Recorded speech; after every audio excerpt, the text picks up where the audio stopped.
Action. What is line? Well, it's been a while since I reviewed a cinema review, and I've been meaning to really actually review one movie in particular, but I had a really bad cold that weekend. Actually, I was practically paralyzed. It was like a 24-hour bug, and it just kind of messed my body up, so I couldn't go out to see the movie, and then I had to wait a while. So this week I'm actually double dipping.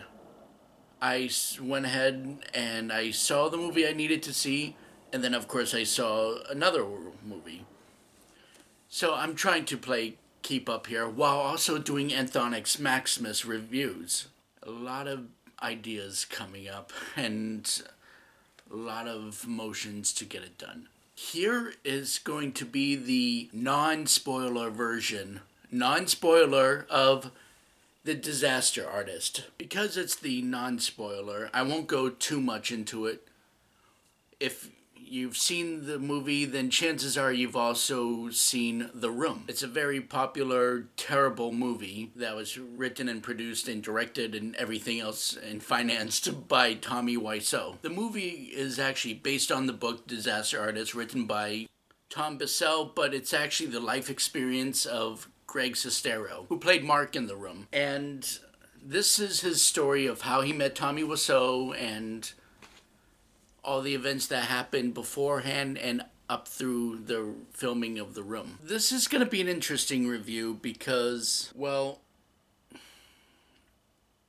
while I liked the movie,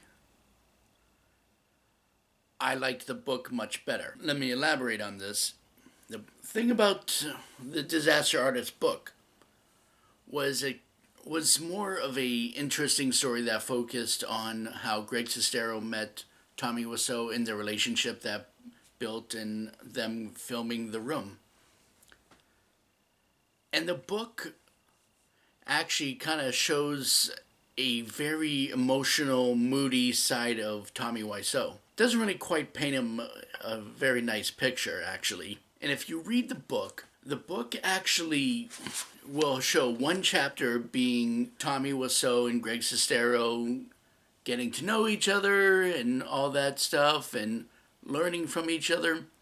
And then the next chapter is them filming The Room. And then the chapter after that goes back to the past.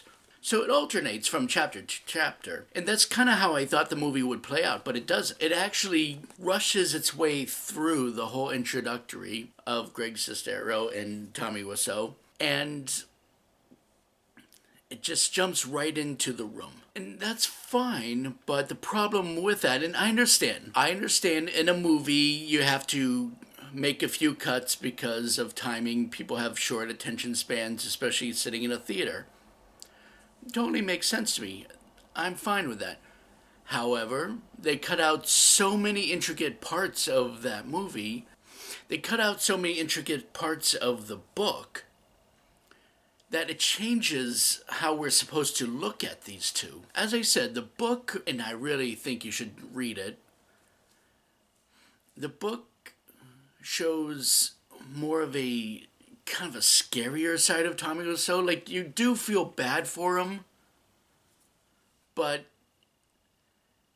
you also see the scary, obsessive side of Tommy Wiseau. To the point where Greg was actually afraid to be around him and try to separate him as much as he can.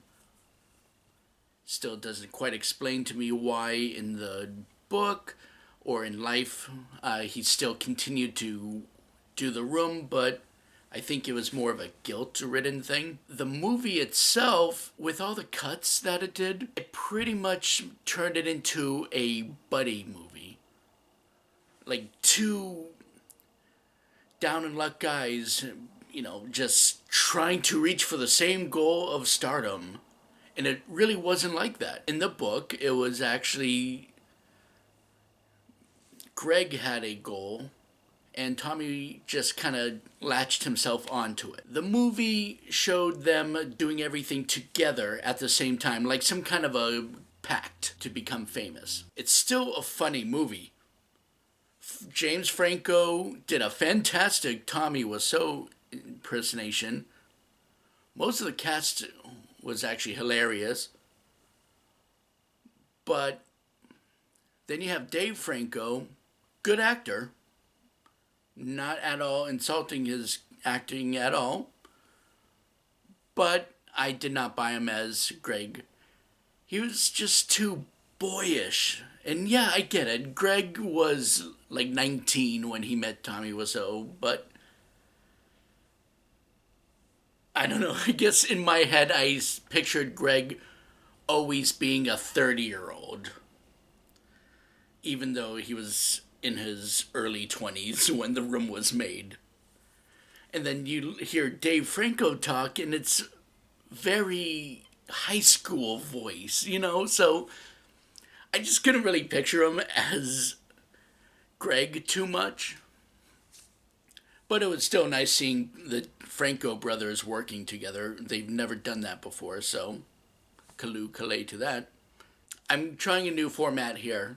I'm done giving a grade to movies. Because I end up hating myself after I grade a movie. Like I just graded Justice League. I gave that a good grade. I think it was like an A- if I recall. And my hand was kind of forced on making that, only because based on how I reviewed other movies and how I graded them. And I was very generous with them, and I had to be generous with this, so I'm done. I'm not doing the grading system anymore. I'm just speaking from the heart. Me, myself, Anthony J. Smith. Not Anthonyx Maximus, just me, myself. That's the point of this show.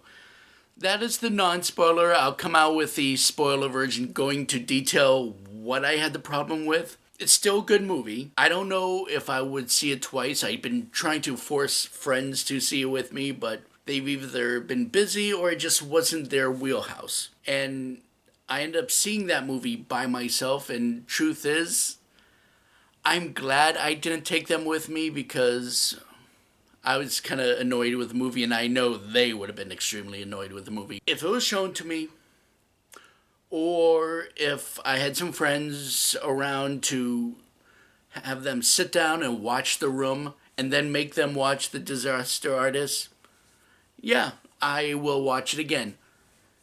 Otherwise, no, I don't see myself going to the theater and doing it. Might buy the Blu-ray, but no promises on that one.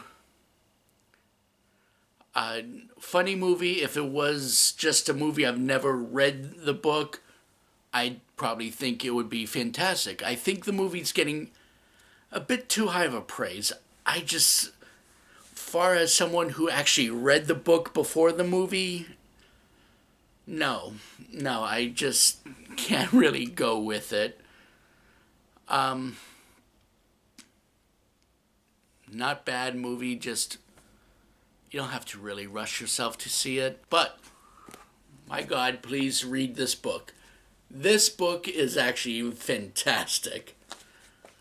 You could tell Greg was speaking through this book, even though he didn't actually write the book. It's a biography, not an autobiography. You can tell the experiences. So, if you must, I would recommend just watching The Room, then reading the book. I hear the audio version of the book is pretty good and hilarious because he does impersonations.